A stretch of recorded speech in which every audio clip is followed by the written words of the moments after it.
remind me, Mike, of how are we doing on reviews through the GitHub PR process? Yeah, that got delayed yet again by some other priorities. So I'm getting back to it. Okay.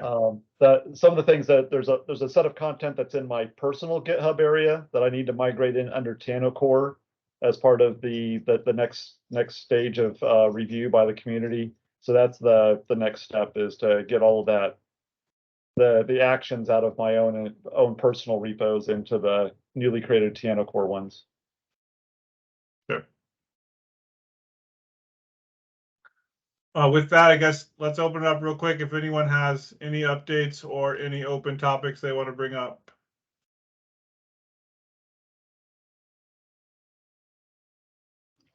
Hi, I'm sorry, go ahead. Hi, I'm new to this meeting. I'm Deanna. I work at Google. I do not use Stuart Build. We use Bazel, our build tool at Google, but we're also looking into having a fully transparent build done in our cloud build service, so that we can have a confidential compute, like, transparency story. I was wondering, does Stuart Build have hermetic build properties? Because I haven't done a whole lot with it, but last time I interacted with it, it seemed like you needed to do things with get submodules and download transitive dependencies, etc. I think Stuart itself, right, it's just a wrapper around the Edk2 build system. If you leverage some of the way that it handles external dependencies, there's a lot of different options based on your needs. And so you can pin the submodules, or you can let them float on branches and things like that. So there are options depending on how you configure your platform to use it.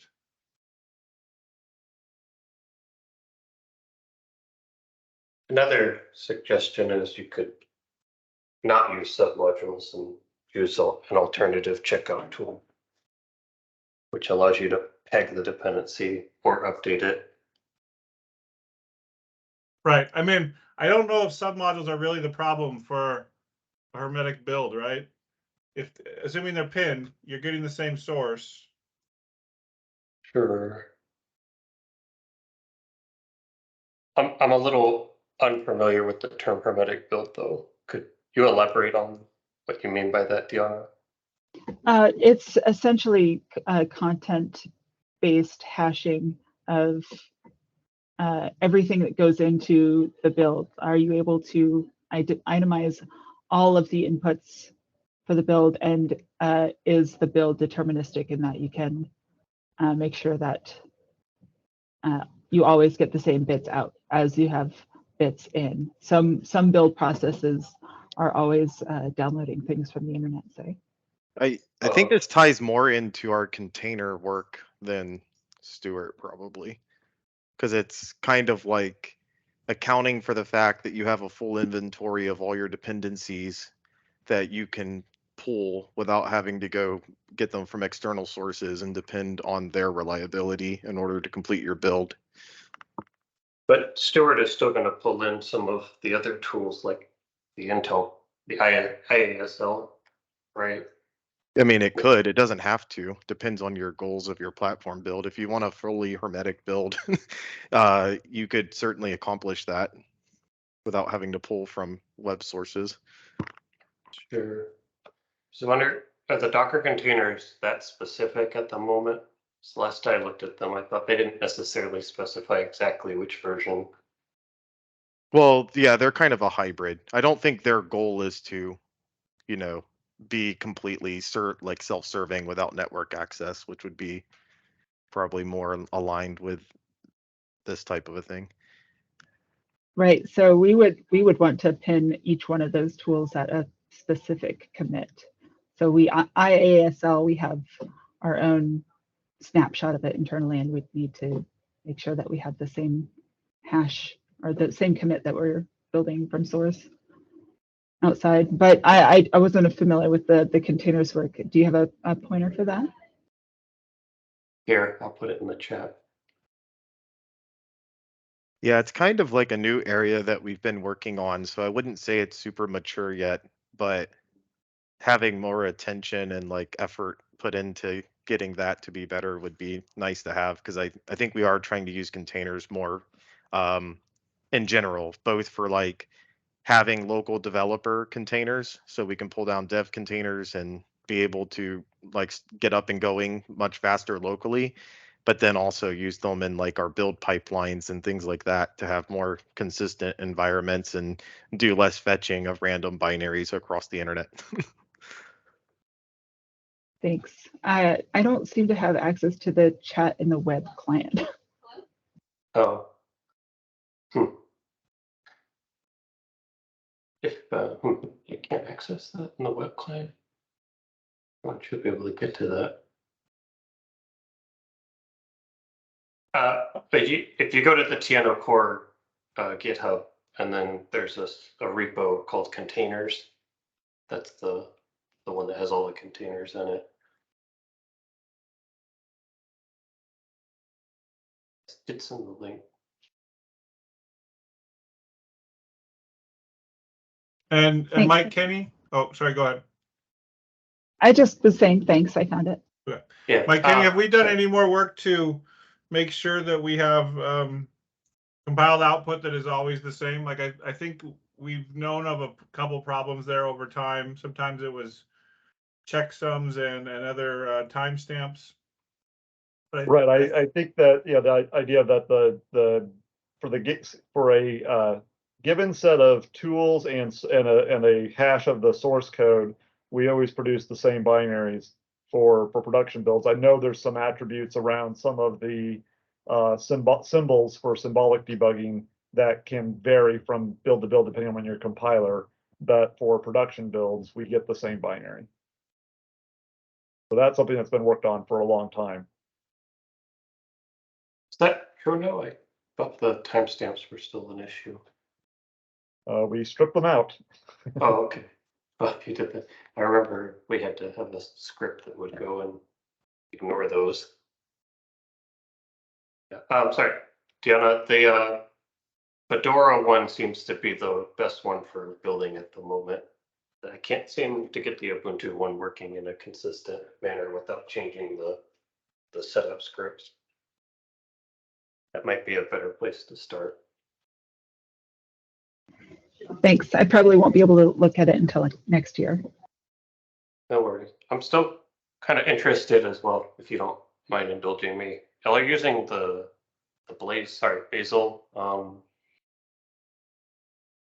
How are you integrating that into the build? Because that has an entirely different project structure. Right. So yeah, it is quite substantial with the build macros that someone else has built. It's a bit scary. So I'm trying to use as much of the open source solution as possible. Okay, I asked that because I know Google like really prefers to use their Bazel tool internally, but I guess it'd be good to get some opportunity to think about what could change about our build tools here that are, maybe not desirable. Right. I think I'm going to have the unenviable position of making the internal build tool produce the same bytes as the external build tool, because they're not going to let me take the binary that we build externally to the ecosystem. Okay. So, the fun job. All right, sounds good. Thank you. Any other opens from anyone today? I had a quick one. on CodeQL, I sent the V3 mic with the Windows agents. I don't think I got a reviewed by to finish that series on the first patch. I think that's the only thing I'm waiting for at the moment. All right. And I don't know which folder is that for? That was for the .github folder. I think the one that I got the reviewed by on was to add the maintainers file update. Okay. Yeah, I thought I reviewed the whole series, so I'll double check. Okay, I'll also double check. But if that reviewed by, I think are we good to go ahead and turn on CodeQL then? Yes. Okay, then I'll go ahead and push that. On that note, also, Michael, I moved on to the second item in the list, the infinite loop, but I didn't see any errors there. So I'm moving on to the buffer overflow check now. Okay. Yeah, if we don't have any errors, then I suggest we just turn it on. And just turn it on without us having to fix anything. So at least we can mark it done. Okay. That way, if anyone introduces an issue, it'll catch it in the future. So perhaps that's the easiest one to enable first, since it doesn't actually have any code changes. So you should be able to maybe enable that one as part of your initial PR rather than be conditionally uninitialized. Yeah, I'll probably go through. Yeah, I'll swap it out. I think that's a good idea to do.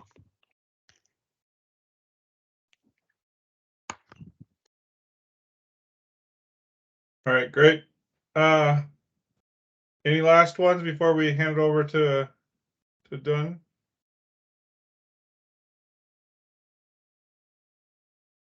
Just a quick one. Is anybody waiting on me for any patch reviews?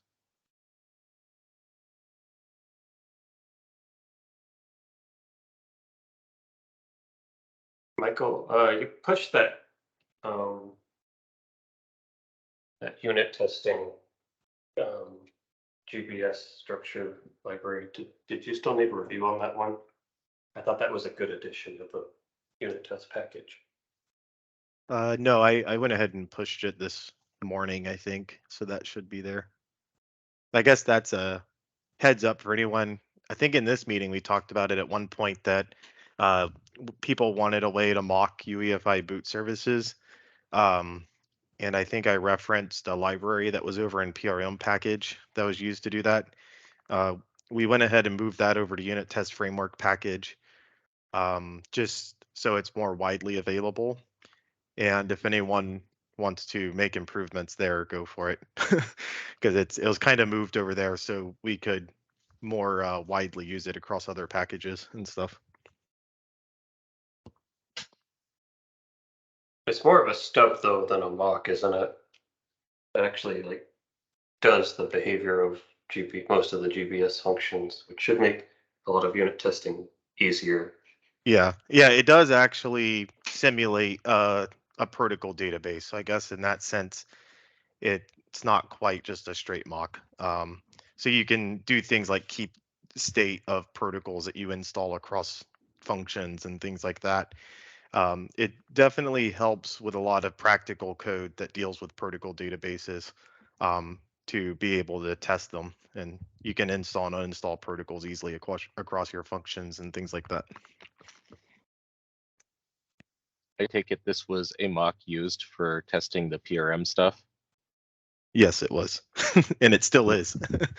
Makes sense. That's a nice mock. Thanks for letting us know.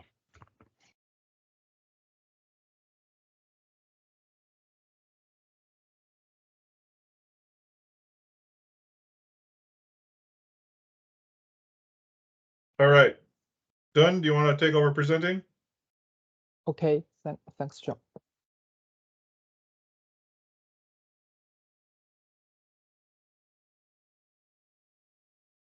Oh, okay. Hello, everyone. I'm Tan Dun, and I work for Intel. Today I'm gonna give a presentation about enabling target-based unit test CI in Edk2. And this presentation consists of this following part. The first part is about the background and the goal. After that, I will give a brief introduction about how Edk2 platform CI works. And following with the part is about the target-based unit test CI implementation details. Finally, the last part is the conclusion. Okay, let's start. The first part is the background and the goal of this task. Currently, there is only CI for host unit test module in Edk2 CI frame. However, some library or protocol mainly target-based unit test. For example, in the CPU exception handler lib unit test, we may need to check if the general register's value before the exception are the same as the register value passed to the exception handler. The goal of this task is to enable CI for target-based unit test module in the Edk2 CI frame. So, any question about this? I will move on. So, in this part, I will give a brief introduction about Edk2 platform CI pipeline. As we know that the Edk2 CI is based on the Azure pipeline. The Azure pipeline website provides the agent to run Edk2 CI, and every CI pipeline in the website is connected with a YAML file in the Edk2 repo. For example, the OVMF package CI pipeline is connected with the YAML file in the OVMF package. So there may be different CI pipeline connected with different YAML files in the Edk2 folder. And in every CI pipeline in the website, every CI pipeline is consists of series of jobs. For example, in this job, there may be a debug build and boot test. In another job, there may be a release build and boot test. So this pipeline consists of series of jobs. There may be different jobs in a single platform CI pipeline. And when the CI is triggered inside a single job, the CI agent inside a single job, every step in the job corresponds to a command to run a Python file. And the CI agent actually runs command like the Stuart build -c, a Python file. And the Stuart build is the main function of a Python file in the Edk2 tool extension library. Besides, the specific Python file provides the configuration and some rewritten API for this package. So this is how the pipeline works and execute the Python in the library.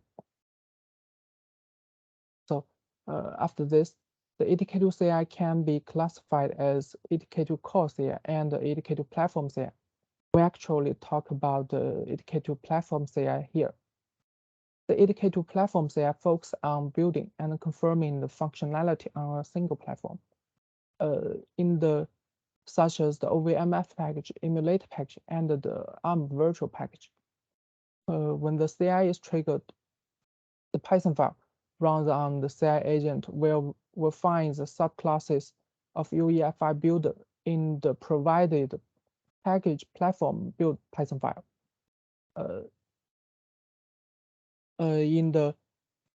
And calls the rewritten methods in these subclasses like the platform pre-build, platform post-build, and flashroom image. In the OVMF package, the OVMF fd file is put into shell in qemu in this flashroom image function. Based with this mechanism, I choose the OVMF and the qemu platform CI, OVMF platform package CI to create a target-based unit test CI. So this is about the background of Edk2 CI and why I choose the OVMF package CI to do the to enable the target-based CI in Edk2. So after we choose to enable the target-based unit test CI based on the OVMF package CI, the target of my task becomes to expand the current OVMF package CI frame to support running specific shell application after we boot OVMF fd file into shell. Before this, in this solution, we will create the shell unit test module firstly to cover the EdkII unit test. In this way, we don't need to create a customized DSC file or modify current OVMF package DSC file. So the general steps for the solution contains after we create shell unit test module firstly, then the CI agent generates the shell application EFI file every time when CI is triggered. After that, CI agent runs the shell application EFI file after boot OVMF fd file into shell. Finally, the CI agent checks the boot log and return the results of the unit test. So these are the general steps in my proposal for the target-based unit test CI. So in this solution, when the unit test CI is triggered by a pull request, firstly, the CI agent needs to check if unit test module needs to be tested this time. If needed, then the CI agent build the unit test modules. In order to do this, we could create a unit test build steps YAML files to check the condition and build. These files may contain the two steps: the Stuart pull request evaluate and the Stuart build.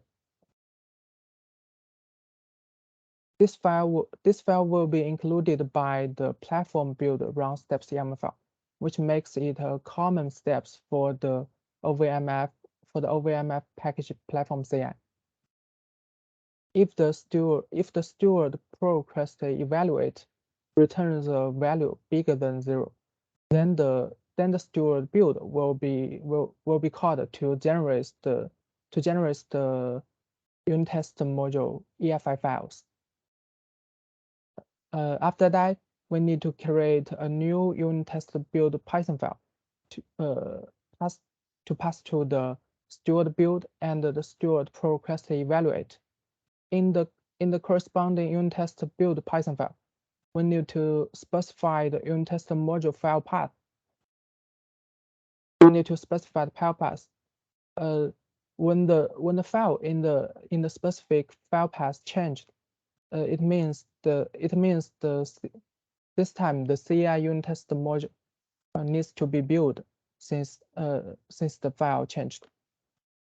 Besides, we also need to specify the DSC file which contain the unit test modules. Finally, after we generate the unit test modules, we need to copy the EFI files to the virtual drive folder, which will be used when the OVMF fd file is put into shell. So this part is about how we generate the unit test EFI file and copy them into the virtual drive folder.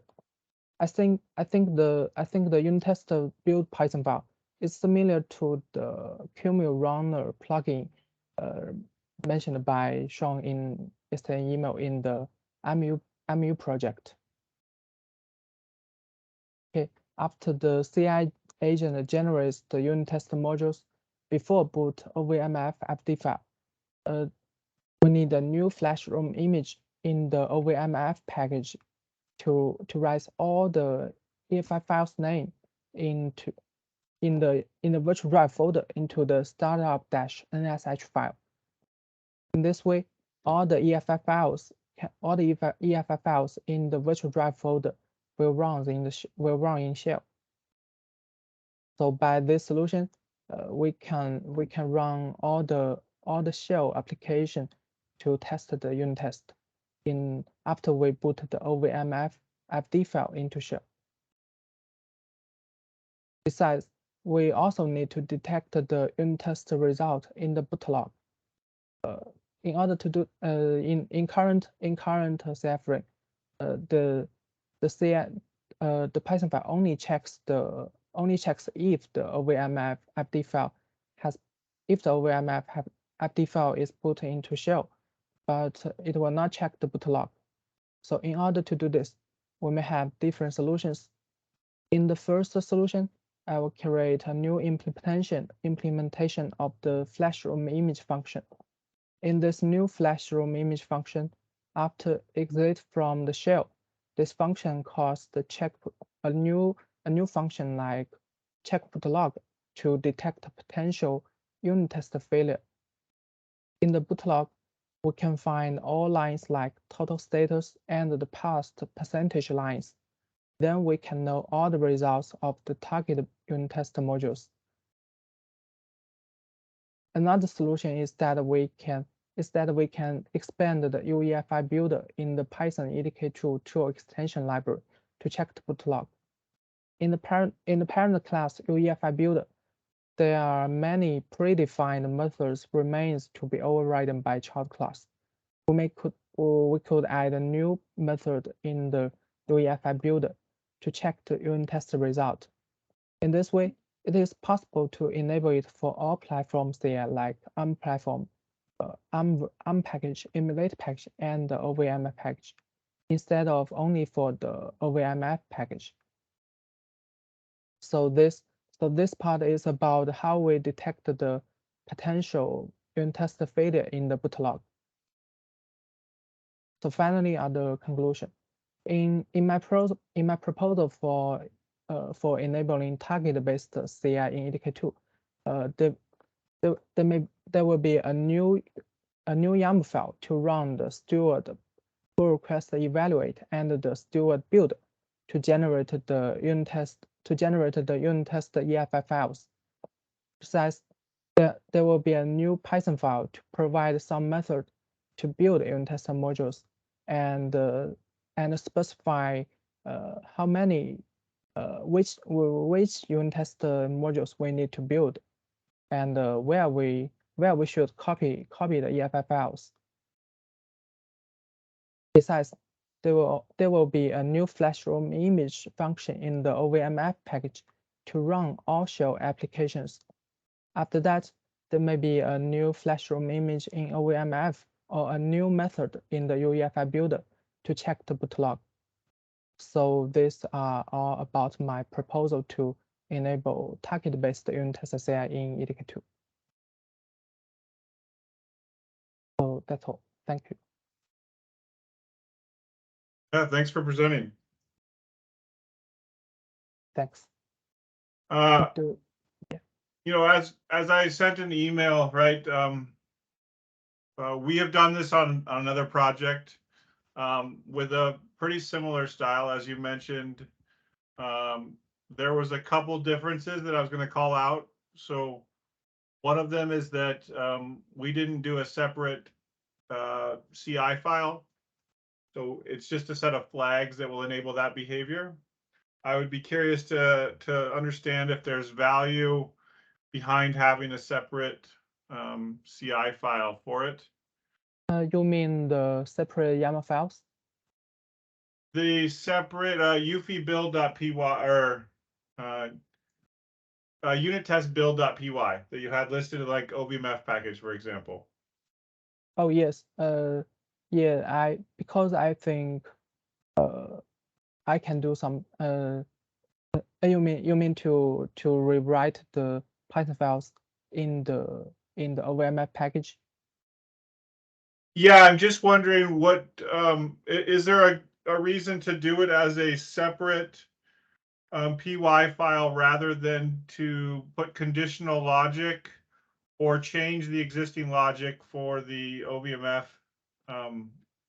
build to run these tests as part of that boot to shell that it currently already does, or if it should be its own thing. I'm wondering why it's necessary or what value we get from having its own Oh, okay. I think it's also good to combine it together. So like we can rewrite the code logic in existing OVMF Python files to do all these things. I create a separate Python files only to make it clearly. I think it's good to combine them together. Okay. And then one of the other main differences is we mounted a drive. So we created a virtual drive and mounted that drive. And we compiled the unit tests, the shell-based unit tests, with a reporting library that outputted in the JUnit syntax or schema. And then we actually parse those files. We upload those files to the server and looking for pass and failure so that we don't have to scrub the log. It also means that we get, more of a consistent reporting format. So, the errors can be there, the standard error, the standard out, all of those features that you get in a JUnit schema, basically report, can be there without having to try to scrub that out of the UEFI log. I do realize that the library that we use for that reporting is not in EdkII. It is open source, it's out there, but it relies on an XML library, and so it has some of its own dependencies, which we've talked over the years of bringing into the code base, but we've never done that yet. So I Yes. actually have some code that does that for my really old unit test implementation, if you guys are interested. Well, like I does- said, we have the code. The code's been there for years, and it's been running for a long time and been through a fair amount, and it's all open source already. I'm not necessarily. I don't know which code we'd want to use, but my point is, like, that's available. It just hasn't been pushed to EdkII today. Oh yeah, that would be great. It means that I don't need to pass the boot log and check the result in my subclasses, right? Right. Now there would be cool. is the two things that we've seen with this is it does mean that you have to, as you add tests to the virtual drive, when you run them, you get a XML file written to that virtual drive with the same name, and so you have to go pull those off the drive and then parse them. That's pretty simple Python code, but that is some code you do have to have. And the second thing is you have to have a virtual drive that supports read and write. And we have seen a number of problems in qemu with this. Like, the simplest way you map a folder as a virtual drive doesn't work. And I believe when we talked a few years ago, maybe with the Red Hat maintainers and others, they said that is a known problem and there wasn't a workaround. So I don't know if someone knows more about OVMF and qemu to find a better way, but again, we do have some solutions there. But it's a little Sean, more I think- convoluted than I'd like. Go ahead. I think the VFAT file system only works in read mode in Windows, and it works in read write in Linux. So you can definitely get files back if you're in Linux, but if you're in Windows, it doesn't actually work with read write, only read. So I'd love to see that. Like I said, we actually have a working Windows solution where we mount and add and remove files from a virtual drive.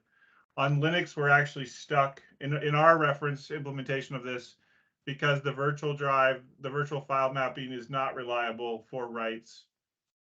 So if you have some idea there, I can point you to what we have, and you can add to it, or as we make an effort to EdkII here, we can see where that lands. Interesting. I didn't realize it was unreliable. Okay. That was. I thought that one worked pretty well. I've used it in the past for other things, but maybe it's an EdkII or something way we're using it.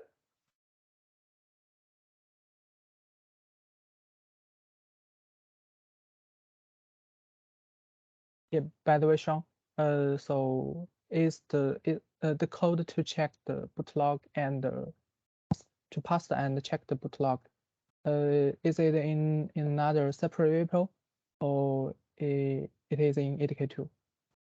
The code that will read the XML and then parse it and look for the errors is in that QEMU runner. Okay, so And I'll okay. share it here just so anyone who can see the chat, and I'm sorry if you can't see the chat.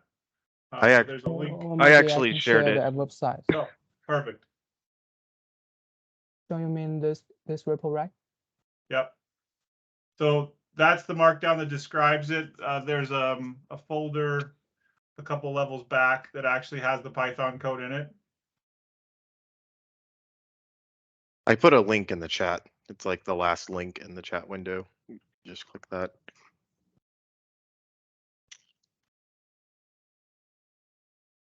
So were we gonna to use it in the EdkII pipeline frame, or we may to check it in Edk2 or something else?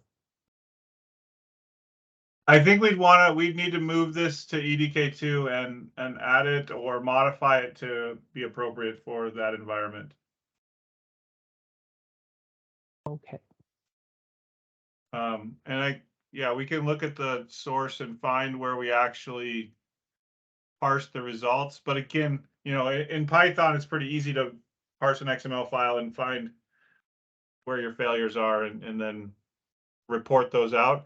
And I think, again, the other nice thing is that the Azure pipelines, when you run those in CI, or basically every CI provider, you can upload, the JUnit reports, and it will parse it and display it and give you all the web magic. So that's the other benefit, is that you kind of get that infrastructure for free.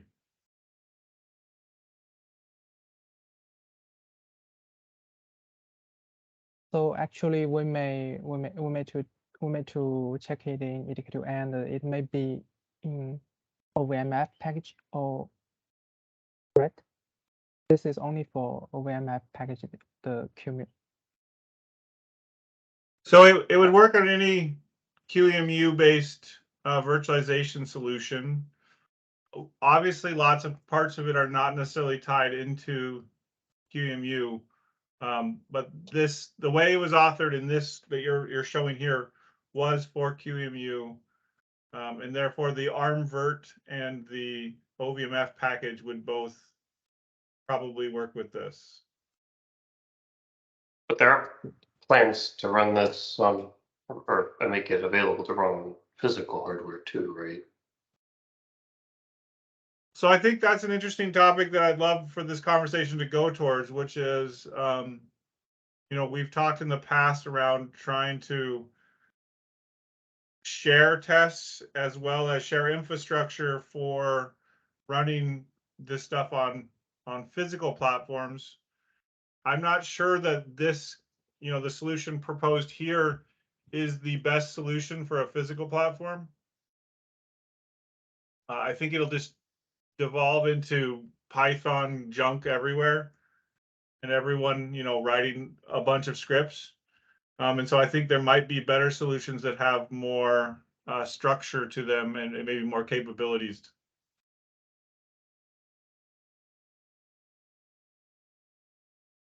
Yeah, I guess what I meant was should have at least enable it. Like, so there was that. If I understood, you were saying that XUnit or the JUnit report could go into the OVMF package. Unless I misunderstood you.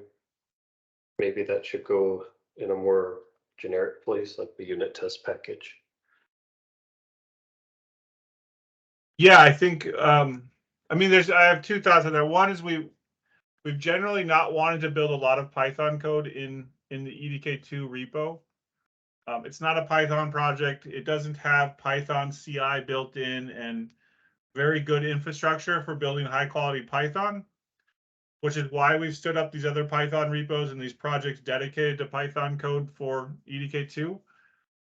So I'd like to think about that and make sure that whatever we're adding here Maybe it comes in a different project. Maybe it goes to the base tools, Python stuff, or some of the Py tools. But I think you're right in that if we were going to build this same code for a larger set of projects, we could build it differently so that it wasn't just targeted at QEMU. Does that make sense? Yeah.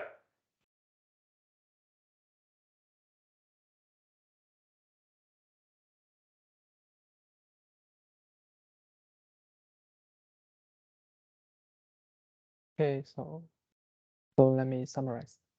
In my proposal, actually I don't need a separate Python file to do this method, to do these things.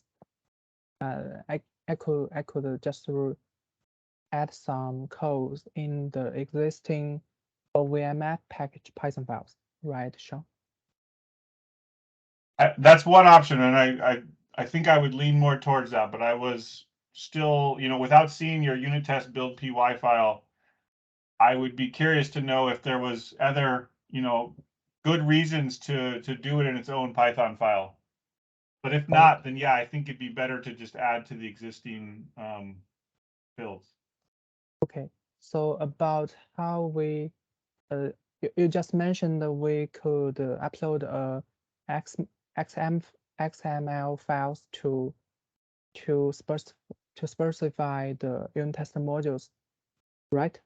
Is that means I don't need to copy the files to the virtual drive folder by myself?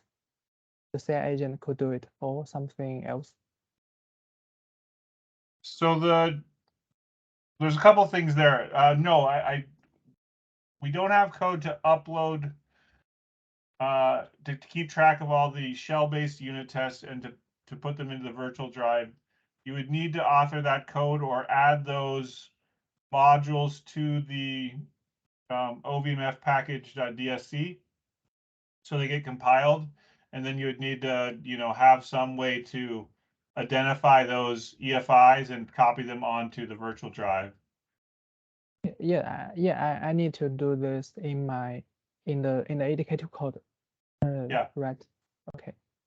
So after that, when we need to check the log, the code in the mu package could be reused. Yes. So okay. So will it be checked into Edk2 sooner, or it may be a long-term solution? So I guess, yeah, if this has got priority and people doing work, I think we can prioritize getting the XML support code in. Or we can look at what date posted there and see what he has there to see if that can get us the same results. Okay, thanks. Oh wow, you guys did a whole parser?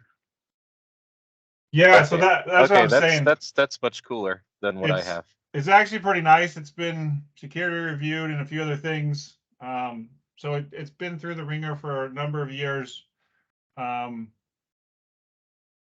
it enables XML support within UEFI if that's a needed feature, right?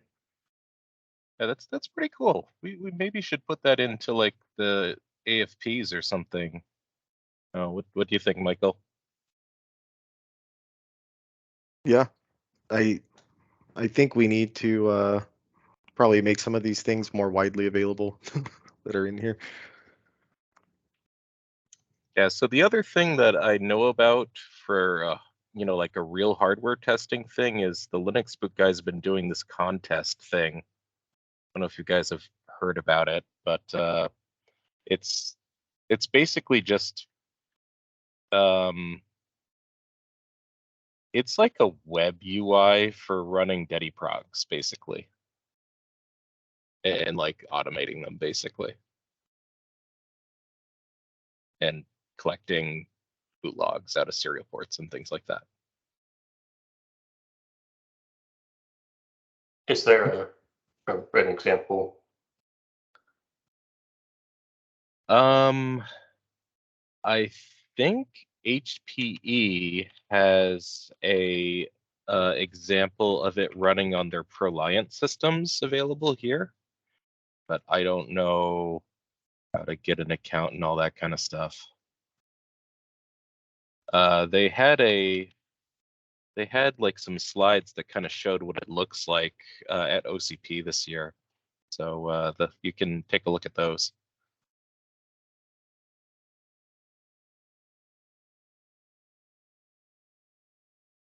Okay. I mean, I think that's maybe a different topic, right? Around the physical testing of physical hardware. I guess it could be the same. I don't think virtual platforms have to have the same restrictions as physical platforms. Those ones are much harder to deal with. Yeah, So I agree.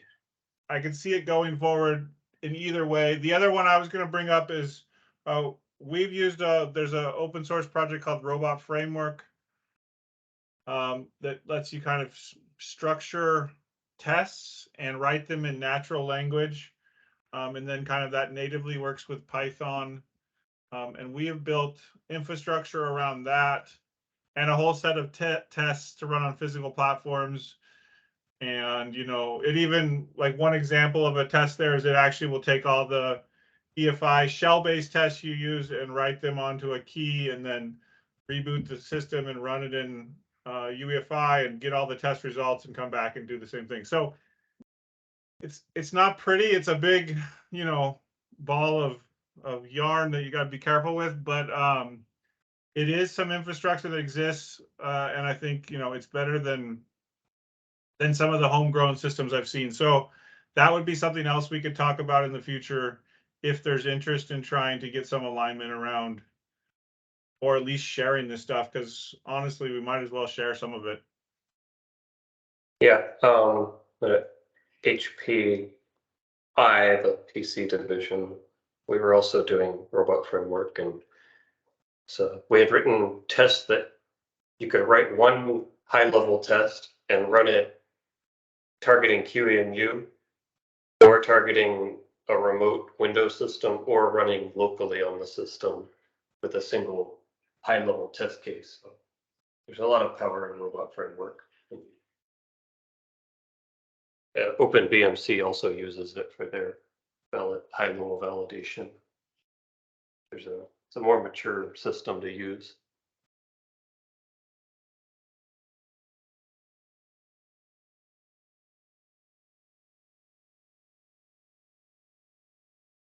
I put the link to that project there. And I think we'll figure out some ways for the Microsoft efforts here to make it public so that we can at least reference it and share it if anyone is interested or there's any interest in moving forward. On that note, I guess, Eric or others, like I have not been part of using robot framework on qemu, and so I guess the question would be, do you have any feedback or suggestions to done around should we do a Python script based solution that is just in the Stuart build system for virtual platforms, or would it be better to start that robot framework or some other infrastructure that might scale across virtual platforms and physical platforms? I think there's kind of like different implications here, right? With robot framework, you get like strong reboot persistence of like your context. So the examples that were shown earlier by Tan, those are kind of like one in our, if you're writing like an EFI shell app, like it's difficult to write a test that's more comprehensive, right? Where you start up, you do something, you reboot, you do something else, and you reboot again, and you make sure that the state is somewhere, right? Or even, you know, booting between Windows and the shell and then back to Windows would be another example of something that's difficult to do without a high-level test framework like Robot. But I think the goals here are a little different. So I think there's a lot of merit in the existing process that's being implemented here. It's definitely lighter weight than using Robot.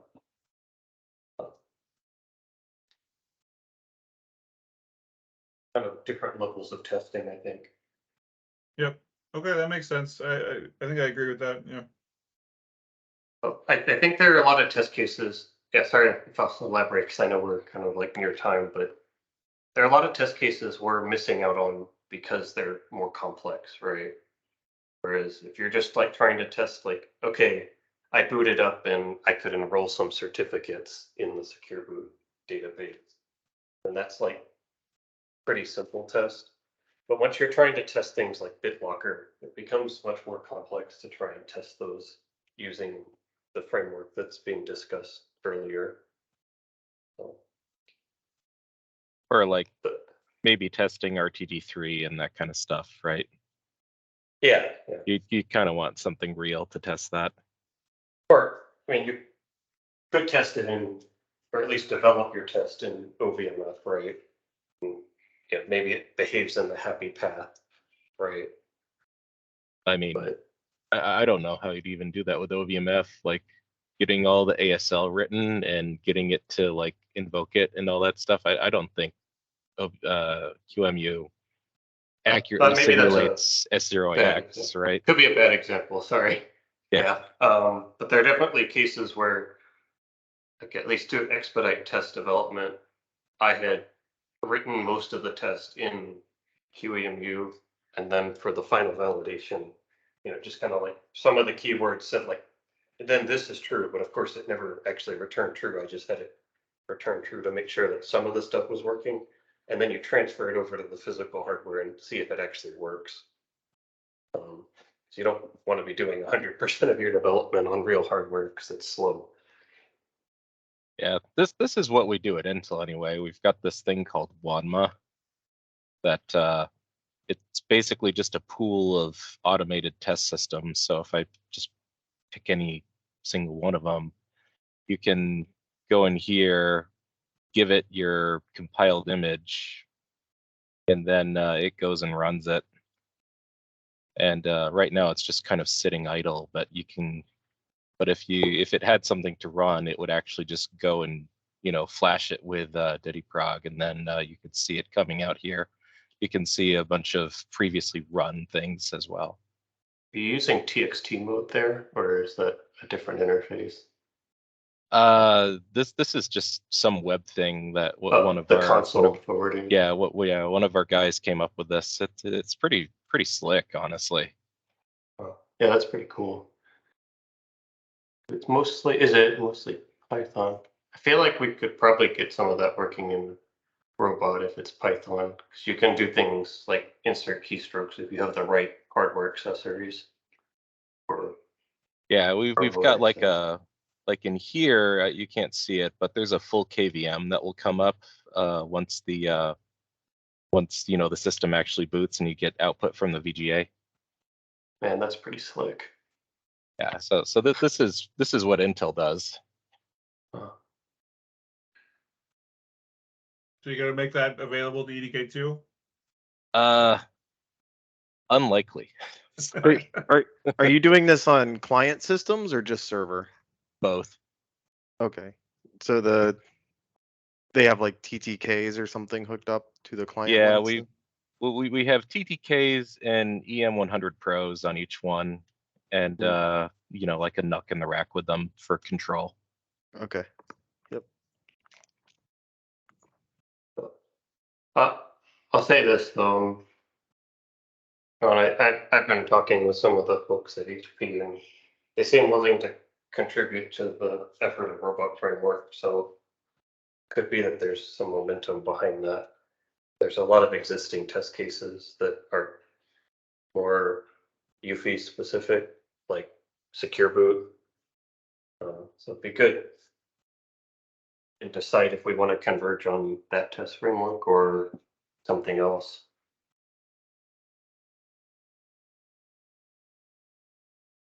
Yeah, I'd love to see. I think we can put together a quick presentation on what capabilities we have and kind of the infrastructure. I think if you can get a hold of HP and have them attend, or we can set a one-off and they can present some of what the infrastructure they have. I think that they're willing to share. I think we can see what we can do going forward.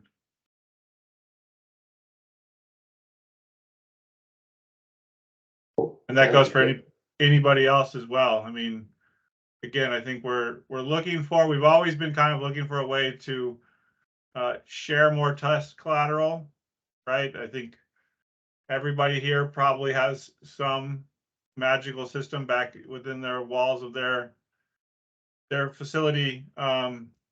It would be great to share more of that and reduce some of the overhead associated with that, and then helping the upstream, keep passing those tests so that the integration work that everyone has to do is minimized.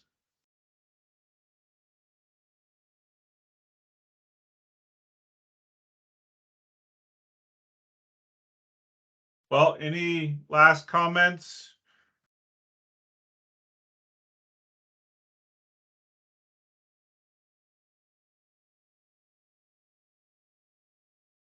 Okay, well, thank you for presenting, Dunn. I think, I guess we'll kind of need a set of what are the next steps. And if you want to look through some of the links that were shared and see if that kind of helps guide some of the next steps, and mix that with the stuff you already have. I think we can work through those next steps. We don't really have a place, I guess Bugzilla, we could file a Bugzilla and kind of put the list there. But we haven't yet found a good place to track work items from this group. Yeah, that would be good. Okay. I mean, I guess the other idea is the discussion forum, right? There's the discussion forum on EdkII. If you wanted to start a discussion there, and then I know Michael used that for his RFC for CodeQL, and it was pretty effective. And it gives us a nice permanent record that is, you can format with Markdown and put links and is useful. So maybe that's a good place to document the next steps, and then we can take it from there. Okay. Thank you for the comment and advice. All right. Well, thank you, everybody. We'll talk next week. See y'all. Oh, is next week a holiday, right? Yes, in the US? The week after, I thought. I'll send out a note if the meeting is canceled. Otherwise, we'll talk next week. Thanks, everyone. Okay. Bye. Thank you. Bye-bye. Thanks, bye. Thank you.